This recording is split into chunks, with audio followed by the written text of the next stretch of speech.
世界准备好，为难我有什么办法？躲起来倒不如勇敢的去拥抱变化。10000次的跌落会找到起跳的方法，10000次的燃烧会绽放最绚烂烟花。如果我要着陆，就必须先有腾空的胆量。冬眠过要怎样？热爱会借我光，借给我向世界喊话的音量。别犹豫，热辣热辣辣，在空中飞行的姿态。别害怕，张盼张盼张，去感受诗中的愉快。逆风中难免有阻力，是命运给的偏爱。在尽头会有奇迹，300米 forever。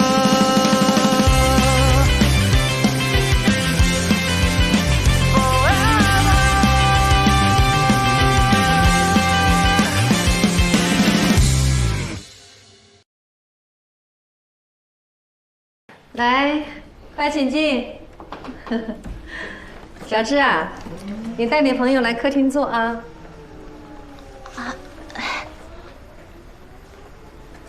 芝芝，你家好大。随便坐。来，随便坐吧。坐这，坐这。魏芝啊，以后有时间约你朋友去球场那边玩呗，还可以在花园里面搞一个茶会。哎，我看周阿姨的女儿就经常约朋友在一起喝下午茶呀。周阿姨女儿这么闲，都没工作吗？有啊，人家给周阿姨找了一个门当户对的上门女婿，都快生第3胎了。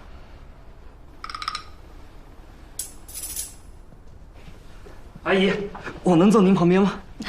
当然可以了。刚才说什么？周阿姨和她女婿怎么了？不关你的事。叔叔阿姨，这次来南城，没想到会来打扰2位，所以也没拿什么礼物，实在抱歉啊。不用，我们家也不缺什么。那个什么虫？扇虫，爸爸。扇虫啊！你和你妹妹都是北方人哈。那个小芝啊，没事啊，带着这兄妹俩好好在咱们南城玩一玩。感受一下咱们南城的文化啊！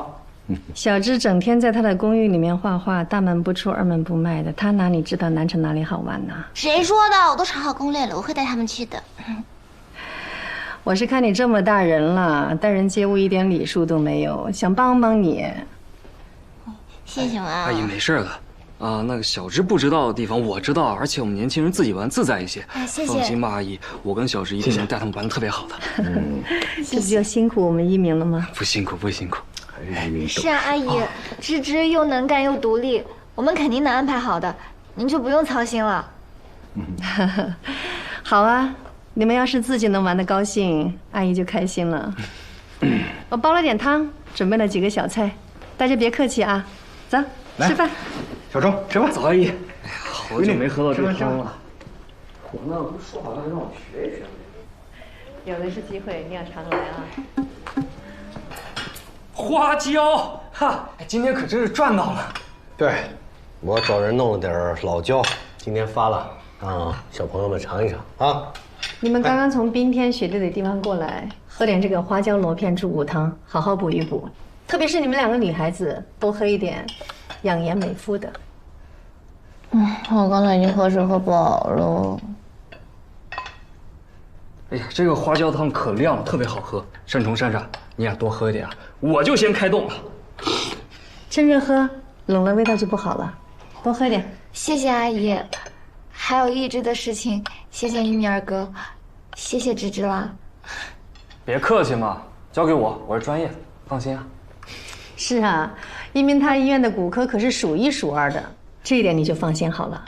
对，快过年了，你们从那么远的地方来，早点啊把移植搞定，以后啊行动就方便了。你说年纪这么小，天天坐轮椅，真是太不容易了。我这个腿它其实就是老毛病了，之前滑雪太卖劲儿了给摔的，但是也算是为梦想牺牲了。滑雪摔的？那这滑雪也太危险了吧？未知你以后不许滑雪了啊！妈，他们都是职业运动员，要进入国家队的那种。我只是个菜鸟，和他们不一样。阿姨，您放心，单崇是专业的滑雪教练，小芝没问题的。哦，你是滑雪教练呢？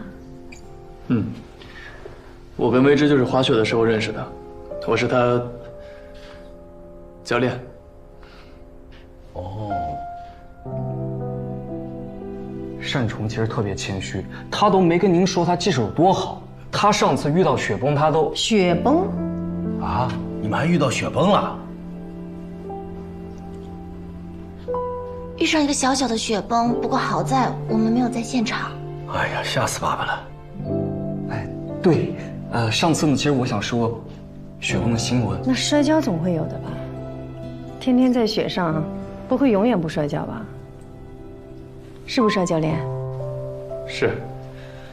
想学滑雪，不可能不摔跤。但我们有那个小乌龟屁垫，它可以保护我不受伤哦。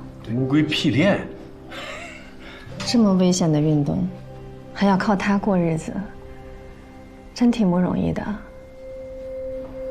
那你这1个月，哎妈，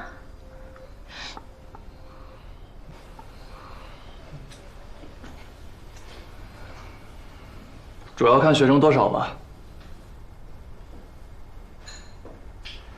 单崇不一样，单崇特别优秀，也特别厉害啊，他桃李满天下。像我这种啊没有天赋的去报他的课啊，他都不会教我的。还挑学生啊？那这个收入……哎，我们家小芝这体育也不怎么样啊，她有什么天赋吗？被你挑上了？他不算瘦，重心也比较稳。重心比较稳。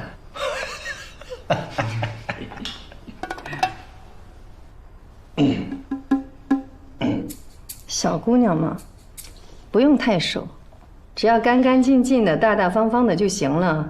不像男孩子，虽说不能大富大贵，但起码得稳定吧，要不然这以后养家糊口都成问题，是不是啊？这一点，我们一鸣就很优秀了。哎呦，阿姨，您这样说我都有点害羞了。其实单崇也很优秀，您知道吗？他有可能还能再回国家队，为国争光啊！哦，再回国家队啊，这么厉害？就这么厉害，他以前就是国家队的。那他为什么又离开国家队了呢？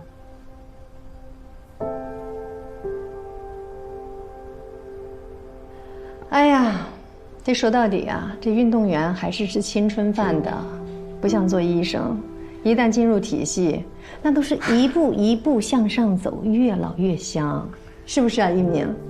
其实也没有，现在时代不一样了，医生也有转行的，而且随着这个科技的发展，现在人工智能也越来越完善了。他甚至……那一鸣，我问你啊，如果让你重新选择一次，你会去当滑雪教练吗？倒也不会，主要还是因为我自己没有天分，没有这个进国家队的资格。如果我真滑了，也不一定能入选，我也不能为国争光啊。那进了又能怎么样？国家队人那么多，还能人人都拿金牌啊？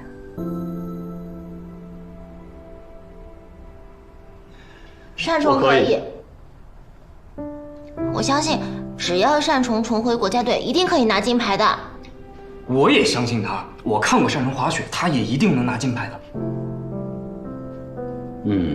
小伙子，有骨气。如果能进国家队，拿冠军为国争光，那也算是人中龙凤了，真的。来，叔叔看好你，为你早日进国家队干一个。谢谢。来，哎呀，喝一个，这花椒汤太好喝了，还是原来的味道。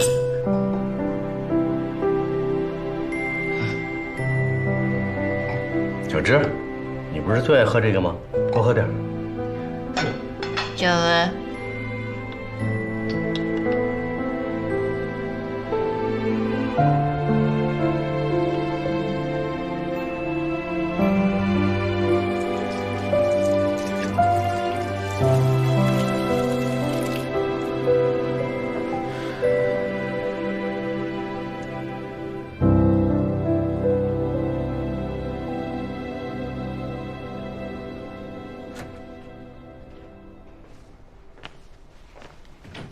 我们聊聊。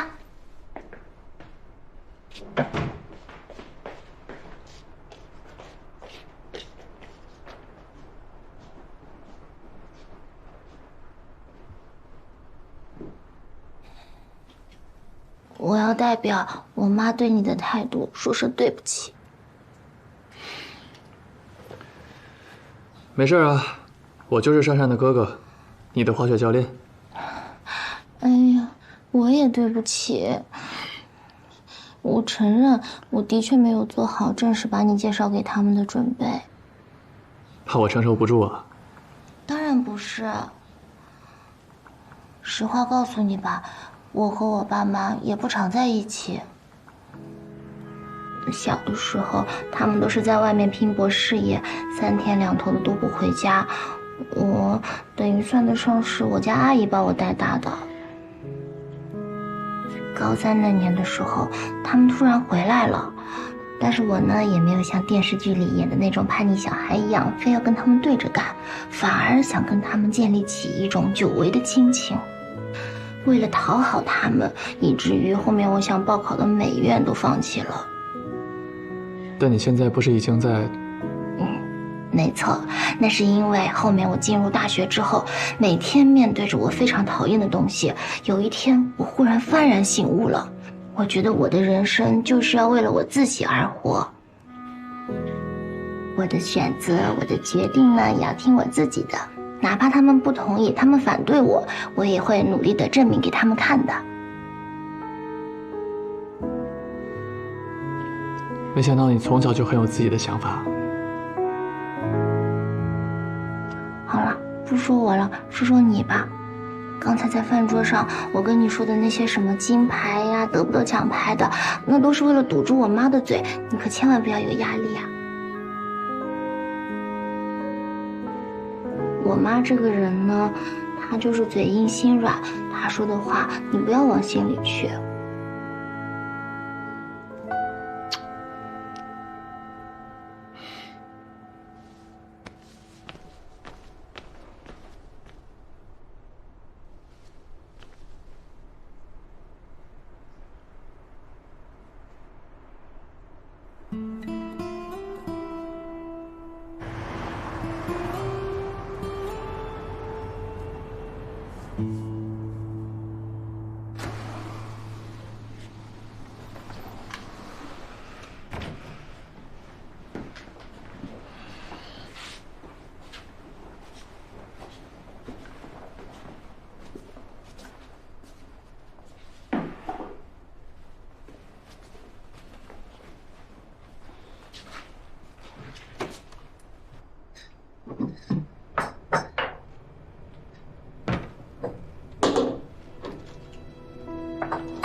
在吗？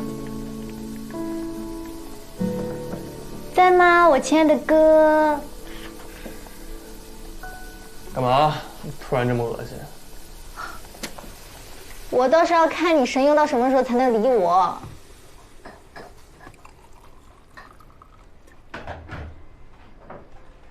嗯。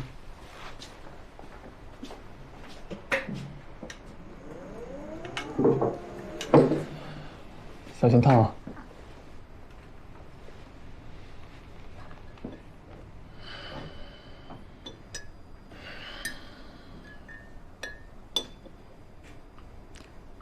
哥，这个事儿都怪我。说什么呢？我公公真正的跟你说句实在话，他们家跟我们家差距确实挺大的。要是没有我，他爸爸妈妈对你的第一印象应该会挺好的。毕竟你长这么帅，那瘦还是可以当饭吃的嘛。跟你没关系，别瞎想了。那芝芝她是怎么跟你说的吗？他跟我说，让我不要担心，说不会因为父母的意见就改变我们的关系。真的？这太帅了吧！哎，不愧是我的女神。哥，我觉得你现在开始你就放宽心，你就听芝芝跟你说的嘛。像芝芝这么好的女朋友，你这打着灯笼你也找不着啊。就是因为她太好了，所以我才不能心安理得呀。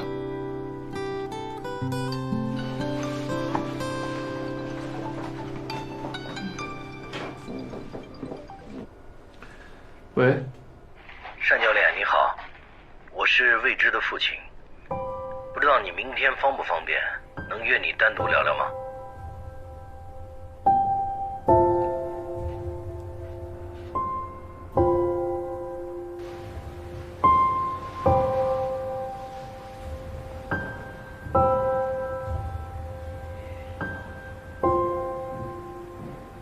お待たせしました。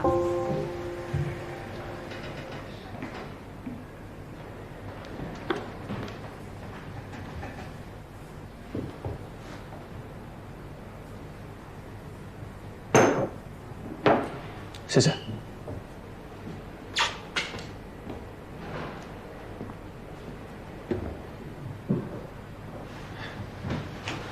叔叔，单教练，您叫我小单就行。坐吧。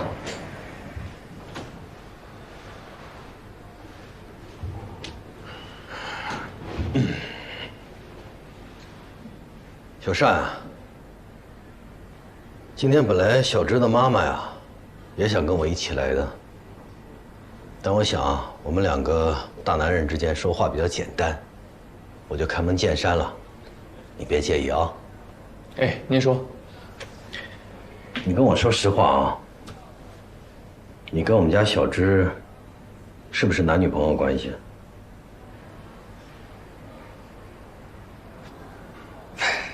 是。叔叔，其实我这次来南城，主要是为了我妹妹的腿。我这两手空空的，是我考虑不周，才没跟您和阿姨说我和未知的关系。但绝对没有不尊重您和阿姨的意思。我是希望能够找一个更好的机会，能够当面的、认真的去拜访你们。你也不用紧张啊，我能看得出来，你还是蛮有教养的一个小孩，长得也不难看，也不能说不难看，长得还蛮帅的。应该追你的女孩子不少吧？你告诉我，你为什么偏偏看上了我们家小芝啊？叔叔，您别这么说，我觉得未知是一个很善良、有勇气，而且也很优秀，在我心里是一个很特别的女孩子。那当然，我的闺女肯定优秀了。小芝呢，从小是自己长大的，我和她妈妈太忙了，没能陪她成长，这也是我们对孩子最大的一个歉疚，也是我们这一生对小芝最大的一个遗憾。所以这孩子现在长大呢，总是在我跟他妈妈之间像隔了一层什么似的。后来，因为他画漫画的事儿，居然搬出去住了。虽然我们很不愿意，但也是实在是没有办法。叔叔，其实我觉得，如果您和阿姨可以支持她的梦想的话，或许你们之间……哎呀，画漫画啊，终究是给小孩子看的，那么辛苦，今后也不一定会有多大的出息。漫画是未知的梦想，他也一直在为这个梦想努力着，并且他也很有能力，现在在漫画圈里也算是小有成绩了。有梦想很好，但是喜欢做梦，能当饭吃吗？你们年轻人想飞想自由，我特别理解，但是父母最在乎的是孩子能不能过得好，不要走太多的弯路，不要吃太多的苦。尤其对一个女孩子来讲，那婚姻绝对是这辈子的头等大事，那不是儿戏啊。所以，我希望你能够理解我们做父母的心，好吗？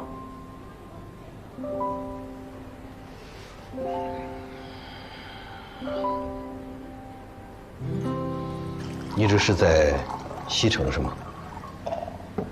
来，喝一杯。哎，谢谢叔叔。不客气。这个主要是看雪场的情况。冬天呢，主要是在北山、西城；夏天就是在南城这种有室内滑雪场的地方。够奔波的呀。我问你个问题啊，这滑雪教练是一个吃青春饭的职业啊，能干到40岁吗？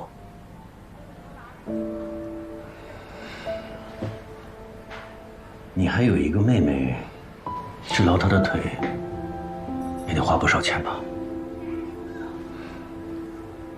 叔叔，我现在学生挺多的，课费也不低，供我妹妹没问题。自己赚钱还要照顾妹妹，辛苦你了。不辛苦的，叔叔。珊珊是我妹妹，我为她做什么事情都是我应该的。可能你不了解小芝，她从小娇生惯养，没吃过什么苦，唯一的遗憾就是我们没有能够陪伴她成长。你一年从南跑到北都不着家，你怎么陪伴小芝啊？我们从小就没能陪伴她，如果她找一个伴侣还不能陪伴她，我不知道这日子以后怎么过呀。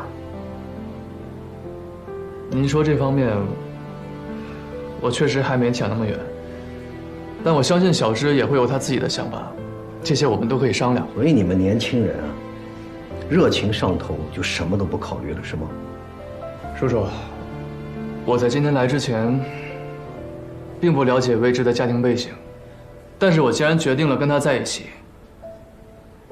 就会为了我们的未来而努力。等我处理完我妹妹的事情，我也打算回国家队了。我会拿出成绩，证明给您和阿姨看。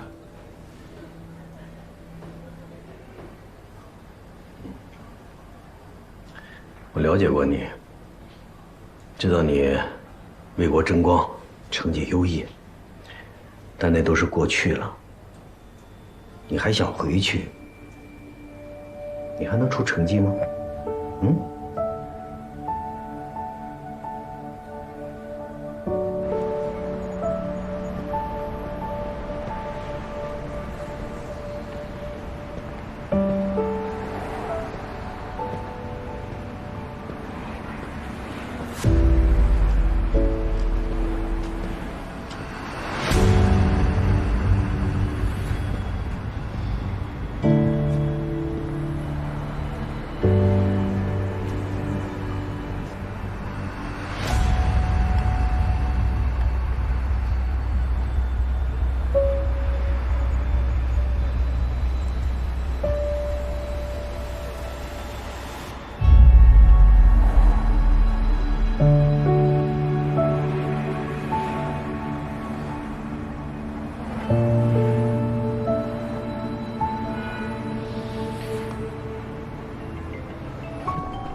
你怎么知道我要给你打电话？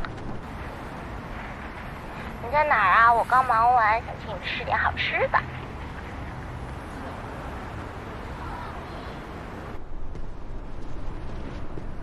怎么了？心情不好啊？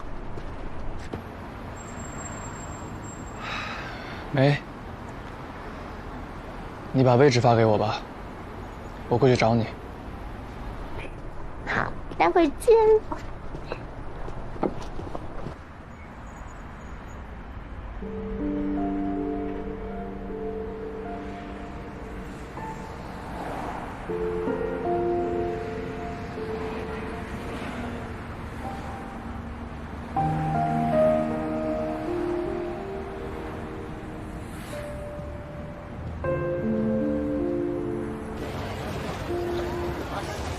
大半夜叫我出来，就是帮你拎宵夜啊？不是拎宵夜，我是在请你吃宵夜。吃完东西再说话。之前在花岭的时候，你带我去了这么多好玩的地方，我这是礼尚往来。这条呢是我最喜欢的海边小吃街，小乌龟，小乌龟。哇塞，好久没有看到真的小乌龟了。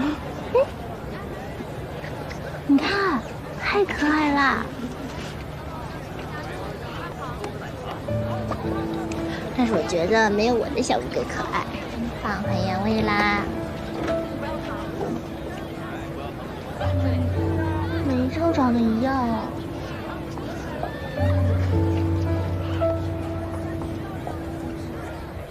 小山，其实我今天来找你的目的很简单，就是想告诉你，我跟小芝的妈妈意见是一样的，我们只是希望我们的孩子能有一个幸福稳定的未来的生活，这些都是你目前不能给他的。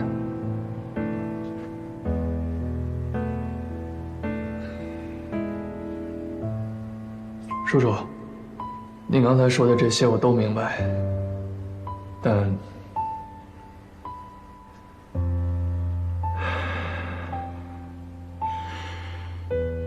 但我真的很爱未知。您和阿姨能给我一个机会吗？小山，可能对你来讲，我们是自私了一点。不过叔叔对你印象还是不错的，有担当，也有责任感。但是仅凭这一点，我和小芝的妈妈还不能把我们的宝贝女儿托付给你。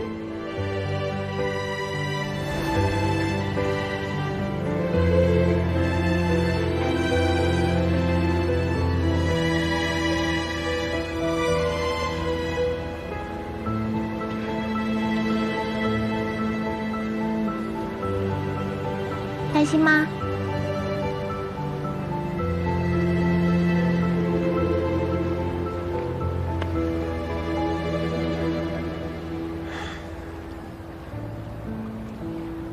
谢谢你。突然谢我什么？所有。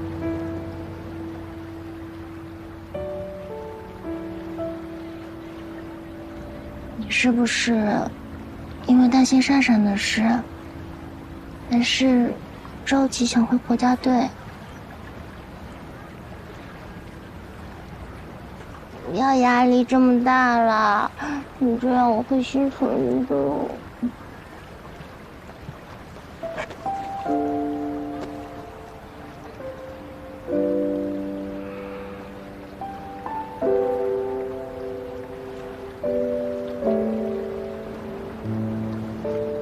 山愁，你知道我为什么会喜欢你吗？一开始的时候，我只是贪图眼镜布大婶的美色，做做白日梦而已。后来，你就出现了。你那么毒舌，我每天都快被你气死了。但是，当我知道你就是眼镜布大婶的时候，我心里竟然还有点小窃喜。后来呢，我就渐渐地发现了你的很多优点。你做事情认真，专业也很好，很有上进心，对朋友啊，对家人都特别的有责任感。关键是，对我也很好。哎呀，好了好了，不说那么多了，我对你肯定就是一见钟情喽。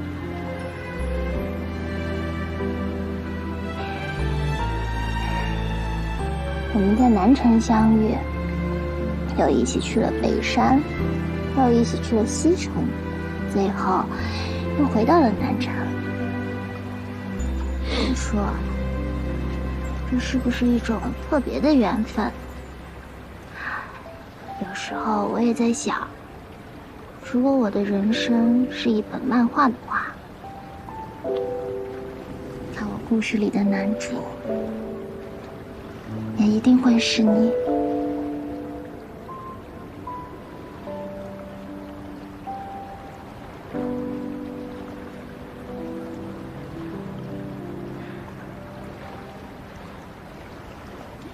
妈，是不是被我感动的说不出话了？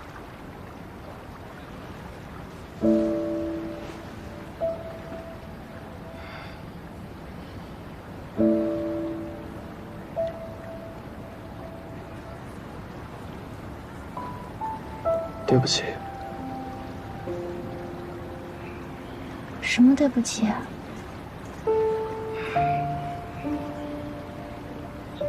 你能给我一点时间吗？你要去做什么？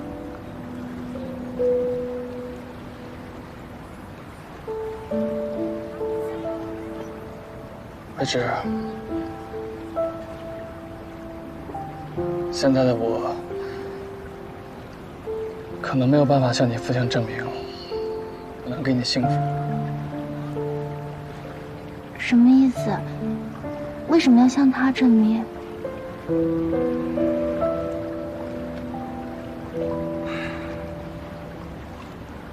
我确实什么都给不了你。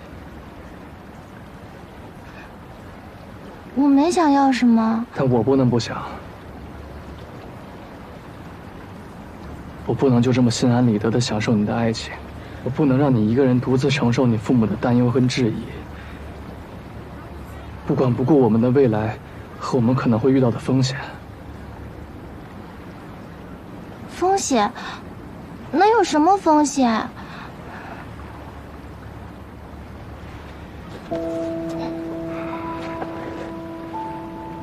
慧芝，我希望我能跟你一辈子都在一起。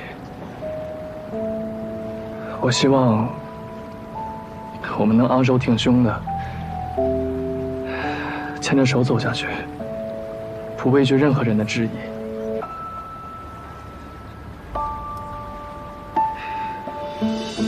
但现在的我确实没办法做到。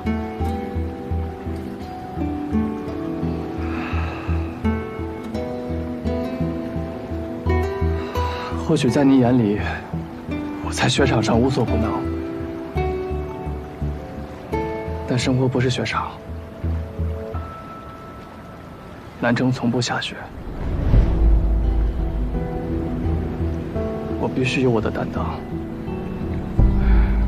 给我们彼此一个看得见、靠得住的未来。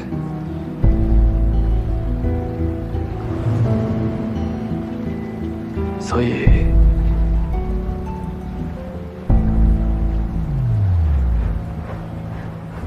我们暂时分开，好吗？不好。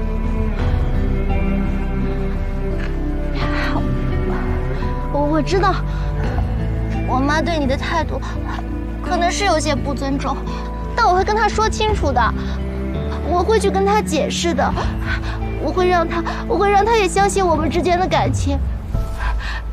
你不要对我说这些话，好不好？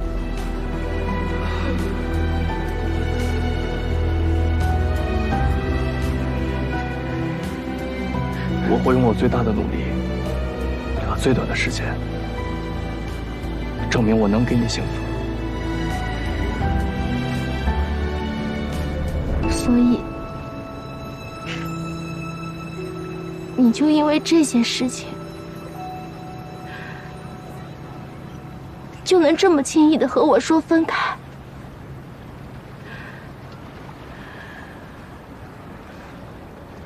对不起。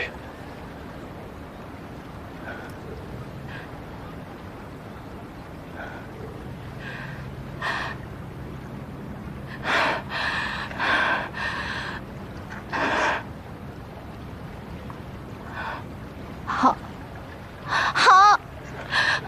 我尊重你。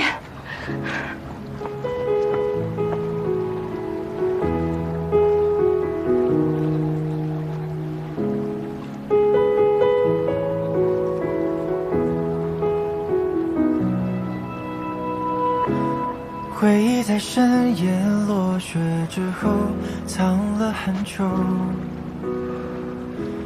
大师的梦被时针做旧，锁在心口，却偷偷倒流散进的沙漏，也任由这场漂流。曾经为你而驻留，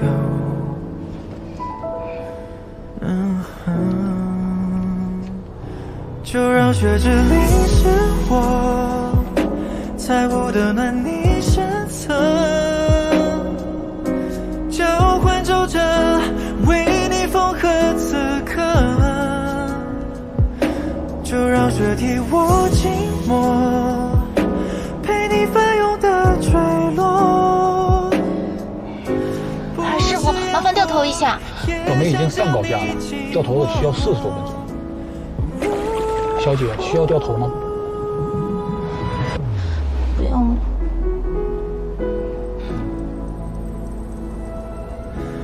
回忆在深夜落雪之后藏了很久，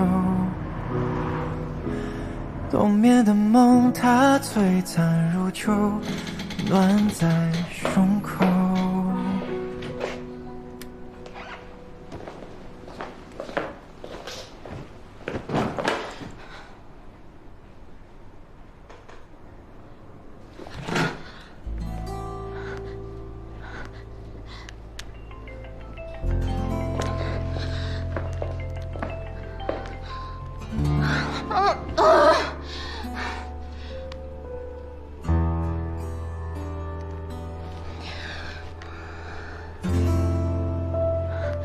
喂，江南风，单总突然说要和我分手。啊？是不是见过你爸妈了？你怎么知道？唉，该来的总是会来。什么意思啊？我家有那么恐怖吗？你自己爸妈，你自己能不知道吗？可我跟他解释了呀，而且他怎么能什么都不和我交流，就直接跟我提分手呢？男人啊，都是傻子，更何况像单崇这种骨子里那么骄傲的人，又是家里的顶梁柱。这种人呢，多半都是那种心里头有再多苦，嘴上都不会说的。你这么懂，你怎么不早跟我说？那我现在该怎么办啊？你交过那么多男朋友，你给我支支招呀！我跟你谈的又不是一种男朋友。不过呢，这也反而说明他真的很在意你，很珍惜你，所以才会这么介意啊。什么意思？总之，你们俩的家庭差别是客观存在的，单崇他没有经济保障也是客观存在的。或者你俩一起努力看看喽。那我要等多久？我现在我打给他电话他都不接。我的宝贝啊，谈恋爱这种事情是要讲究机缘的，早一点晚一点都不合适。不是，我还是理解不了呀。之前我们不是都好好的吗？怎么现在突然就不合适了？那要不我去找单崇聊聊？啊，别，这毕竟还是我们俩之间的事，我还是自己解决吧。我先冷静一下。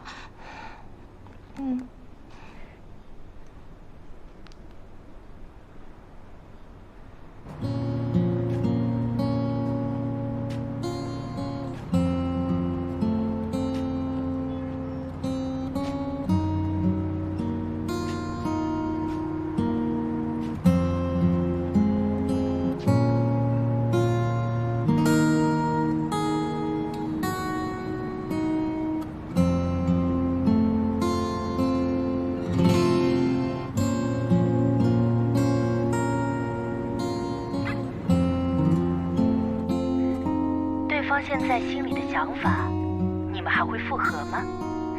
有4个物品供你选择 ：A. 苹果 ，B. 饼干 ，C. 扑克牌 ，D. 娃娃。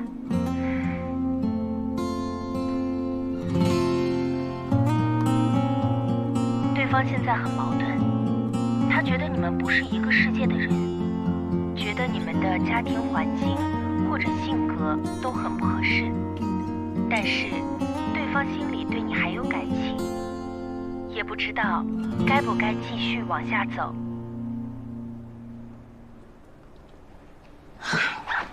要不要这么蠢啊？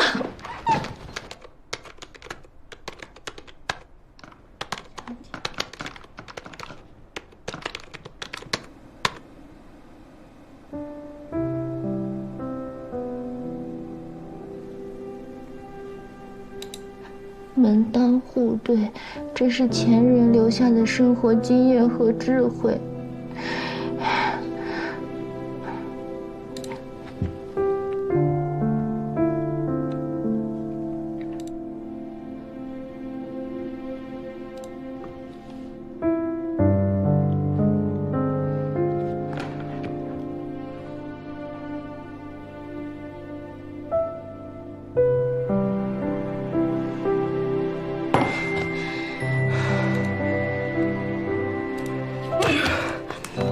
我了，金子我，小子。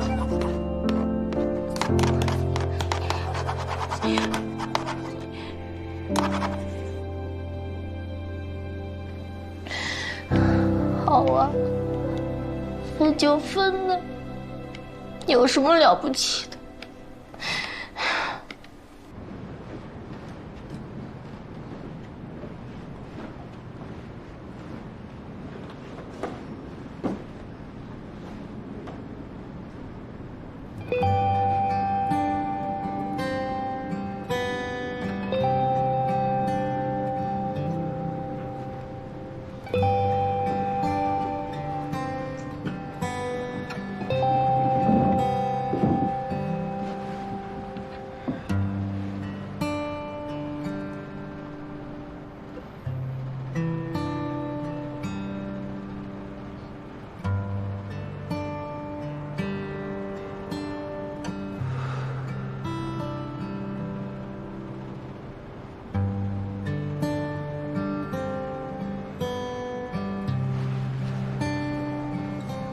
想着你，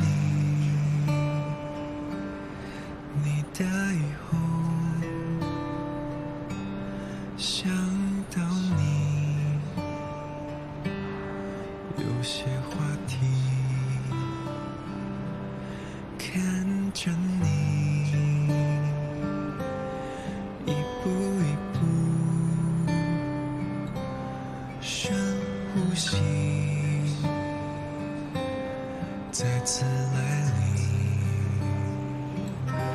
谁能清楚你的心？谁能记住你的好？来决定这是不是你。现在一起来学习单板滑雪前刃推坡技巧。动作要点是要用小腿顶住鞋舌，臀部收起，不要撅臀，撅臀会导致重心不稳。同时将髋关节前送，头跟视线看向前方，整个身体有向上拔高的趋势，再找那种踩油门和松油门的感觉，这就是前刃推坡。已经掌握前刃推坡后，就可以进一步学习前刃落叶飘的滑雪技巧。这里还是那个小技巧，我们的视线看向哪边，雪板就会往哪边滑行。举个例子说明啊，当主滑行脚为左脚，这时伸出左手，视线向左，自然而然就会向左侧滑行；视线向上看，则自然停止。可以再尝试一下向右的前刃落叶飘，手伸向右侧，视线跟过去，滑行，视线向上，停止。反复练习这些动作，很快就能掌握前刃推坡和前刃落叶飘。那么作为单板滑雪新手向前摔倒时应如何处理？如果你是面向山下摔倒的时候，首先要把双手放到胸前，后顺势舒展前扑，千万不要用我们的手腕去撑雪面，这样我们的手腕会受伤。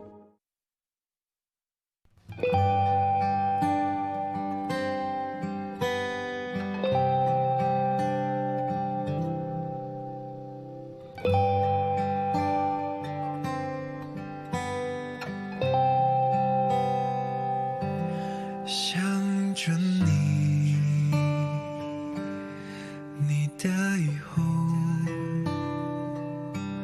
想到你，有些话题，看着你，一步一步，深呼吸，再次来临。谁能清楚你的心？谁能记住你的好？马蹄